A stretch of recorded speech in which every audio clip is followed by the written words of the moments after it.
We have all kinds of NHL news and rumors to take a look at. Today's trade rumors revolve around the Toronto Maple Leafs, the Montreal Canadiens, the Colorado Avalanche, and the Calgary Flames, as well as the Pittsburgh Penguins. Lots of teams in the rumor mill today. Lots of significant injury updates as well. Big news out of the East Coast Hockey League regarding a new expansion franchise, some signings, and lots more around the league coming up next. So welcome back to another video here at Top Shelf Hockey. As I mentioned, we have lots to talk about today. Let's get started first with a few signings, and then we'll jump into a bunch of injury updates, and then get into a variety of other news and rumors around the NHL. First up, a couple of signings today. The Utah Hockey Club, which is still difficult to get that out. It still seems weird. Hopefully they get a team name here soon, although they likely won't be officially called that until next year. But whatever it is, which I do believe is going to be Yetis. That's my prediction, and from what I've seen and heard around the league, I think that's the general consensus too. But Utah has signed prospect Terrell Goldsmith. He was actually an Arizona draft pick, taken in the 2023 NHL draft, 102nd overall. Defenseman from the Western Hockey League's Tri-City Americans. Obviously has improved and developed enough that they've been impressed to sign him to his 3-year entry-level contract. So good on Terrell Goldsmith for getting his contract done with the Utah franchise. And the Blackhawks have also signed Landon Slaggert. He gets a 2-year contract extension. He's actually yet to appear in a game this year. Hopefully he'll be able to do that here soon. But he gets a 2-year, one-way contract valued at $900,000. Now, some big updates on the injury front. Speaking of Utah, they did a lot of work to revamp their blue line, and unfortunately, they've been bit really, really hard by the injury bug, and we've got some pretty significant updates. Of course, we had heard, it started with Dursey. We had the first update when he was going to be out, and it didn't look good. And then we had heard, he's going to be out for the foreseeable future. Well, now we know Frank Saravalli last night on the Amazon edition of Coast to Coast last night, which was phenomenal, by the way. If you live in Canada and you have Amazon Prime, check it out. It was really well done. Great panel. You had up to 4 games on the screen at one time. It's kind of cut in 4s. You get to see a lot of action around the league. They were jumping from audio to audio for different games. Then the panel will jump in from time to time. I thought it was excellent, to be completely honest, and I was quite pleased. But when it comes to Utah, Saravalli did appear with the panel at one point and confirmed that Sean Dursey is going to be out for about 4 to 5 months. Of course, he had to have surgery after, I believe it was a shoulder injury, and he is out longer term. And then we also found out today that John Marino, one of their other top defensemen, of course, Dursey was extended in the offseason. Marino and Sergachev were the main 2 big trade acquisitions.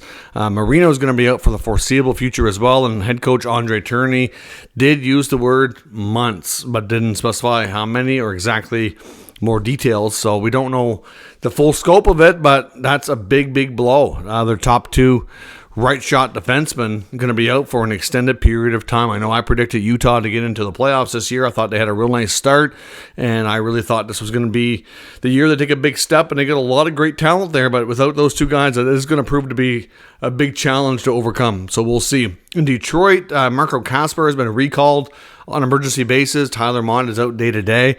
In Anaheim as well, they've recalled Jansen Harkins. I believe that was an emergency recall as well. Frank Vetrano is going to be out. He's now listed as non-roster due to personal reasons. He and his spouse are expecting the birth of a new baby, so he will miss the next game. Isaac Lundstrom also was out on a day-to-day basis. In Ottawa today, Linus Ullmark was a full participant in practice. Didn't confirm just yet that he's going to play this weekend. Of course, they play a Saturday matinee game. And we don't know yet if he's going to be available. But Ridley Gregg was still absent from practice, so same with Artem Zub. Zub definitely won't be back till at the earliest sometime next week. Greg, we haven't really been given more details on. Pinto and Shabbat were both absent from practice today, but Coach Travis Green did confirm that was only for maintenance, and they are fully expected to play this weekend. But Ullmark, it seems like a possibility. They said that either tonight or tomorrow morning he would be reevaluated to determine if they felt comfortable putting him in or if they wanted to give him just a little bit more time. Either way, if he does miss the Saturday game, I would suspect he starts the one after, and there's a possibility if he doesn't start on Saturday that he might back up. We'll see. In Montreal, some more updates there. Of course, they got some banged up blue liners, and they've had to recall Logan Mailloux, so Mailloux gets the recall. And today in practice, Juraj Slavkovsky was hurt. He was shooting the puck and had a shoulder injury, went off, didn't return. They talked about it in the media after with Marty St. Louis, and he said that He's going to make the road trip, but it was not clear yet if he'd be able to play or if he was going to miss some time. So we'll see. Hard to say, but I mean, I swear the Montreal Canadiens, they seem to be cursed when it comes to injuries. Speaking of cursed with injuries, talk about Columbus. Look at everything that team has been through. They went from a Patrick Laine trade to the obviously tragic accident involving Johnny Gaudreau. And since this training camp has started, they've had 3 players go down with major long-term injuries. And they already had some guys coming into camp with some other ailments as well. But Boone Jenner out long-term is going to miss probably 3/4 of the year. Eric Branson got hurt the other night. They're saying several months for him, possibly, at least long-term. And now Kent Johnson went down in their latest game, and they're saying long-term, pretty serious injury there as well. We don't have a lot of details, but I swear, that's just, you think it can't get any worse, and it continues. Like, this team needs a break in the worst possible way.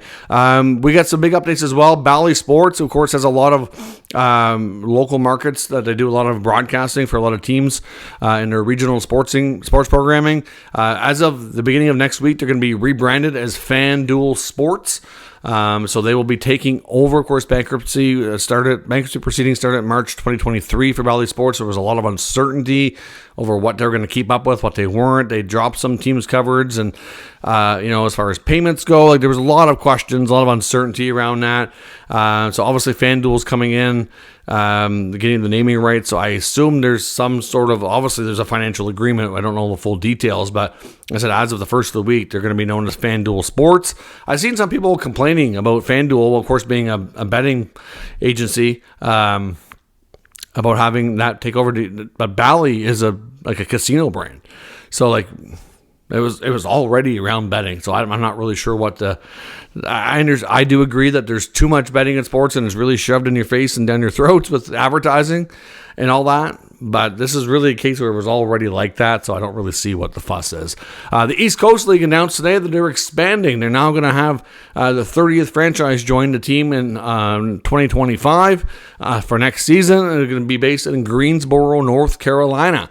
Being based in North Carolina, I'm not sure, obviously, who they'll be affiliated with here just yet, but obviously with a bunch of teams down that way, whether it be the Hurricanes or either the teams in Florida or whatnot. Like, there's lots of teams that make sense. Some of the teams further up north have to deal with the East Coast teams in the South as well, because they don't have, either they're sharing a franchise or they don't have their own, because clearly there's not 32, so not every team has a dedicated one. But either way, it's good to see the East Coast League growing. It'd be great to have another team. And Greensboro, North Carolina certainly has a lot of deep roots in hockey, so I have no doubt the team will most likely be very successful. Now, as I mentioned, we've got updates around the NHL when it comes to some trades and some rumors.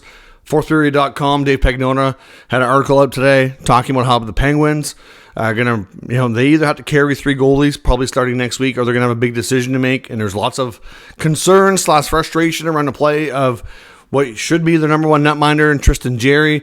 Jerry's had a very disappointing start to the season so far in his appearances thus far. There's only been a few of them, mind you, short early in the year, but 5.47 goals against and an .833 save percentage is well below league average and absolutely atrocious.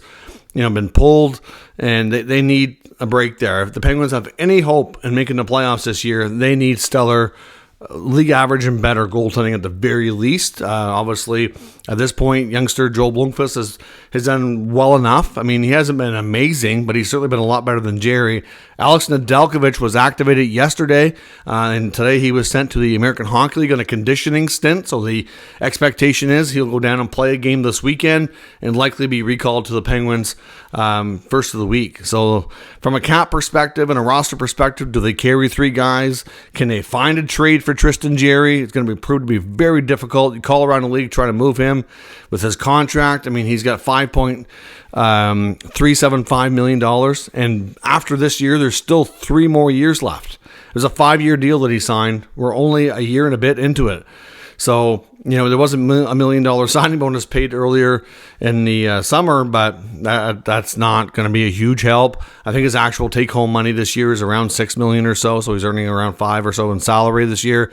And when you have stats like that, good luck trading him without having a significant sweetener in there to make a team want to take him. So the other option, of course, they could put Jerry on waivers And they could pull a scenario like you saw with Edmonton last year and Jack Campbell. Does Jerry go on waivers? Probably not get picked up. Go to the minors, and then they can give him a break, maybe a mental reset, and then hope to play him back in and see if he can find his game again and be an option for them down the road. I don't know what they do, but at this point, it feels like the trust in him is very dwindled down and, hard to say. So, like, a trade will prove extremely difficult. But, like I said, I'm not sure what more they're going to do. If Nedeljkovic can play like he did last year, and then you throw in Blomqvist in there, like, they might be all right. And they can probably make do without Jerry, but it's a matter of moving on from the contract. If he gets through the year and he ends up in the minors or buried or whatnot, like, he could maybe be a buyout candidate like Campbell was in the offseason. I think Kyle Dubas is definitely having buyer's remorse. It was funny, though, because like a lot of expectations were that Jerry probably wasn't going to be back. And then on free agent day on July 1 last year, Dubas took a look at the market and circled back to Jerry. But it gave him a 5-year deal. I mean, I could understand I don't know what other options there were for Jerry out there, but to give him not much term was definitely a mistake. Apparently, there was speculation from Dave Pagnotta that they did try to move Tristan Jerry through the offseason, and they couldn't find any takers. So, yeah, that's going to prove to be very, very difficult. I mean, he's still young enough. He's like 29, I believe he is. So, like, but if you can't find his game, it's going to be tough to move on. Frank Seravalli had some updates last night as well on the Calgary Flames. This might surprise some. A lot of people expected the Calgary Flames to have potentially a fire sale sometime between now and the trade deadline and have a bunch more vets moved out like we saw last year. And that may not be the case. According to Seravalli, they're actually looking to make a trade, and they're actively working the phones, but they want to add. They don't want to subtract. They've had a 4-0 start to the season, but surprisingly, even the hot start isn't really what spawned this activity. This was not a case of them having a hot start saying, hey, maybe we're better than we thought. Let's get ahead of this and add to this team. That's not what's going on here. Apparently, according to Frank, they've been working on making an acquisition since training camp. I think they identified that another middle six center would be ideal. They have like Pospisil playing that third line center role. And he could easily be moved to the wing. I don't think they want to move on from him per se. He certainly plays a unique style that they don't have a lot of other guys doing. But in all honesty, like in his case, if they can upgrade that and have a deeper lineup, I think the Calgary Flames might not move any of their vets, or very few, if any. The problem here, too, with other teams trying to get at some of those guys is that it's not like last year they had a ton of guys on expiring deals where they don't have that now. So they have guys with term. It's going to cost more, for one, and the Flames are not at a point where they have to make a decision. So if they're playing well, they're going to hang on to them. It's just that simple. So the Calgary Flames could look to add. It's hard to say exactly who. I know at one point I did see an article today from a relatively unknown writer suggesting they contact Ottawa about Shane Pinto, but I'm like, after everything we saw about Pinto this offseason, it's pretty fair to say Ottawa has not had a lot of games with their top three centermen with Stützle, Norris, and Pinto. That is not a move that they're going to make. They suggested Mackenzie Weegar might be the asking price if that were to be something that would come up. It probably would be, and I don't think that's a deal that either team really wants to make. So I don't see that happening, but there could be some other guys around the league that might be more reasonable for them to make an acquisition on. When it comes to goalies as well, not just the Penguins. Of course, the Avalanche are another top team. There should be a top team, but they're struggling.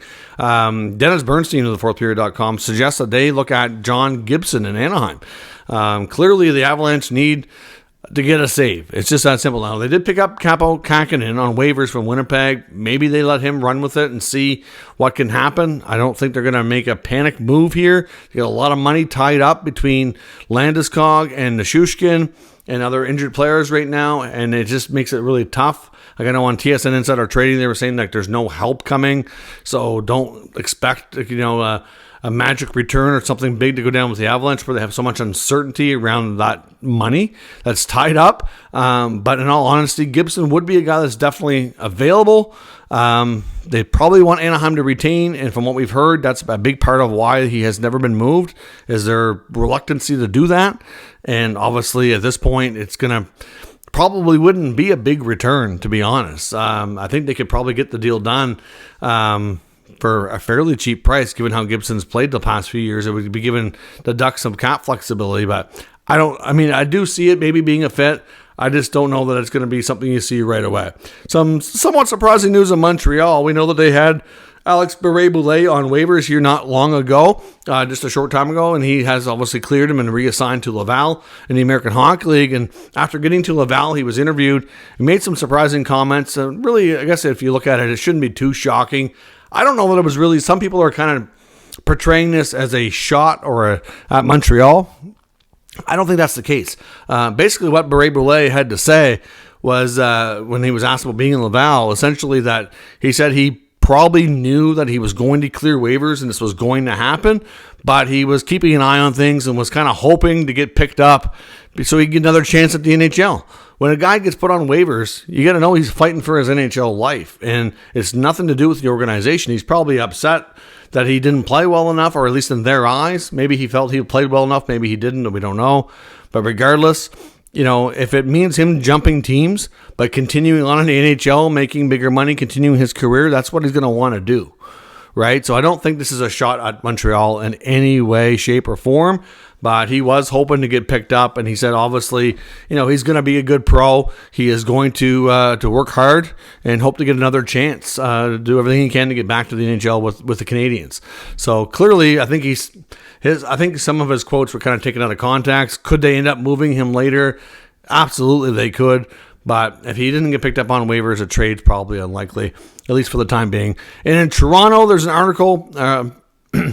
And in Toronto, there's some talk from Nick Kypreos and Justin Bourne on one of the latest podcast episodes talking about trading John Tavares. And Nick Kypreos goes on to say that essentially he's been watching the game so far this year, watching Tavares' role diminish with the team and how his ice time is down. He's playing a different role. And if they could consider moving on from him later in the season by the deadline and by retaining 50%, that it could be an opportunity for them to maybe upgrade. If they can retain half of his contract and free up that cap money, and if he goes to another team doesn't even have to be a big return, they could probably make other moves depending on the team to bring in a couple players for that price tag and maybe be a better team is kind of what he was kind of getting at here. But essentially, I know Justin Bourne was talking, kind of rebutting a little bit, saying, well, first you took the C from him, and now you're going to go to him and say, you want to waive your no move clause. We're not going to sign you. We're not going to bring you back. We want to move you. That'd be a major distraction. He's already playing with a chip on his shoulder. What kind of reaction would you get? Because you might not even get an agreement from him to waive. And if you don't, you could really have relationship issues there. It could cause, like I said, a major distraction within the team and whatnot. It's an interesting concept because obviously as the season goes on, if it looks like Tavares has lost a step and he's going to play a smaller role, and you can see how maybe he might not be the greatest fit there compared to some other options that you might be able to get through trade, and he might have a better shot at playoff wins and all that. I can understand why you would consider it, but the fact is that you need his consent to move him. You said you've already taken a C. There's been some talk about extension talks. Other NHL insiders have said that there have been some conversations. Now, we don't know how those conversations have gone, what kind of money or term has been discussed at all. We don't know. Is there some sort of mutual agreement that, for both sides that they'd be interested? I think there is. But for the Leafs, I think it's going to really boil down to money. And if he's willing to take a short term, I would say no more than a couple of years, but far less money. He'd have to take a really big haircut in order to remain with the Leafs because he's going to play a smaller role. They need as much of his salary availability as they can in order to put that towards other players to try to upgrade a higher part of the lineup. Obviously, we know and talked about it yesterday, there's a big question mark about the future of Mitch Marner. Until Marner is signed, we don't know what's going on there. I get the feeling here from Kypreos and Bourne that maybe it's something they should look at, but it's really, really, really complicated, and I would love to know what everybody thinks. I don't see them doing it myself, but I'd like to know what the fans think, especially if you're a Leaf fan. Should they approach John Tavares about a trade before the deadline, retain 50%, and see if they can bring in a couple of other players to upgrade the forward group going into the playoffs? Would it make a difference? Is it the right thing to do? Regardless of your emotional attachments or not, from a business spot, is it the right thing to do? Let me know what you think in the comments, and we'll discuss further. If you're new to the channel, of course, make sure you subscribe and stick around. We'll keep you up to date with all the news, rumors, and analysis of all 32 NHL teams. Thanks for watching. I'll catch you next time.